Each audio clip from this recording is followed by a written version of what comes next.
আমার চ্যানেলের পক্ষ থেকে সবাইকে অনেক অনেক ভালোবাসা জানিয়ে শুরু করছি আজকের রেসিপি।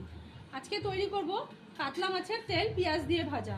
তো এখানে কাতলা মাছের তেল আমি ভালো করে ধুয়ে পরিষ্কার করে নিয়েছি।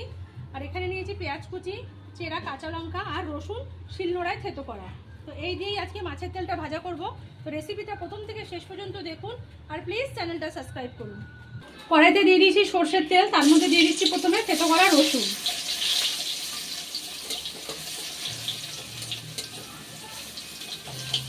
এবার এর মধ্যে দিয়ে দেবো কুচো করা পেঁয়াজ আর চেরা কাঁচা লঙ্কা। প্রথমে কিন্তু রসুনটা দিয়ে এভাবে একটু নেড়ে নেবেন। এবার বাকিটা পেঁয়াজের সাথেই ভাজা হয়ে যাবে। ভেজে নেবো, প্রথমে পেঁয়াজটা একটু লাল লাল করে ভেজে নেব। দেখুন পেঁয়াজটা কিন্তু হালকা ভাজা হয়েছে। এবার এর মধ্যে দিয়ে দেবো স্বাদ অনুযায়ী লবণ,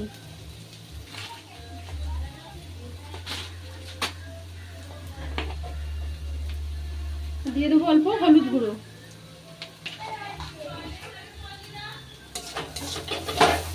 এবার এই নুন হলুদ দিয়ে পেঁয়াজটা আরো একটু সময় ভেজে নেব।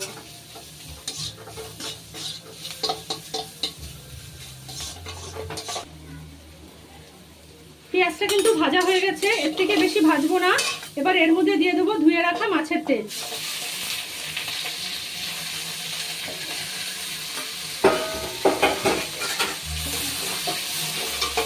আপনারা কিন্তু চাইলে এর মধ্যে বেগুন দিতে পারেন, আমি বেগুন দেবো না, শুধু পেঁয়াজ দিয়েই ভাজা করব।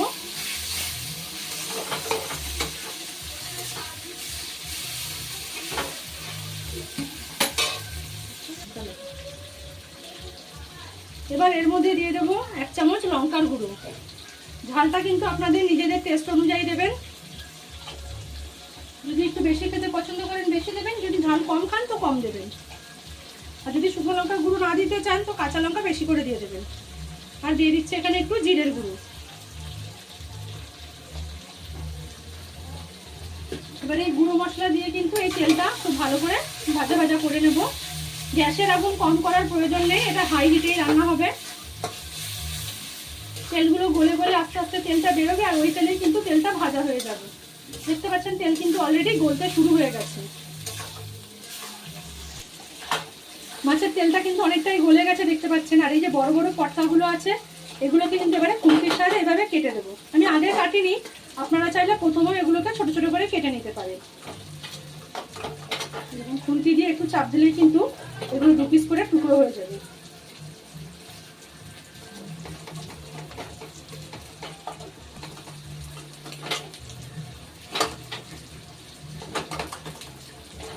দেখুন এভাবে ছোট ছোট টুকরো করে দেবো বড় বড় পটকাগুলো দিয়ে। দেখুন তেলটা কিন্তু আমার হয়ে গেছে সম্পূর্ণ। এই দেখুন তেলগুলো ভাজা হয়ে গেছে, তেলের কালারটাই কিন্তু পুরো চেঞ্জ হয়ে গেছে আর তেলটা সম্পূর্ণ ভাজা হয়ে গেছে। এবার এটাকে আমি নামিয়ে নেব। তো এখানে গ্যাসটা বন্ধ করে দিচ্ছি। তৈরি হয়ে গেছে কিন্তু আমার পেঁয়াজ দিয়ে কাতলা মাছের তেল ভাজা। এখানে যখন আমি তেলটা ভেজে কিন্তু বাটিতে আলাদা তুলে নিয়েছি। আর এখানে কিন্তু মাছের থেকে যে তেলটা বেরিয়েছিল তেলটা ভেজে, সেই তেলটা কিন্তু আমি বাটিতে আলাদা করে ঢেলে রেখেছি। এটা দিয়েও কিন্তু আপনারা আলু পেঁয়াজ ভেজে খেতে পারেন, সেটাও কিন্তু খুব সুন্দর টেস্ট হবে। তো এই তেলটা আমি রেখে দিয়েছি, পরে আলু পেঁয়াজ ভাজা করব আর এটা এখন গরম ভাতের সাথে পরিবেশন করব। তো একবার এভাবে রেসিপিটি ট্রাই করুন আর প্লিজ চ্যানেলটা সাবস্ক্রাইব করুন, লাইক শেয়ার কমেন্ট করে পাশে থাকবেন। সকলকে অনেক ধন্যবাদ।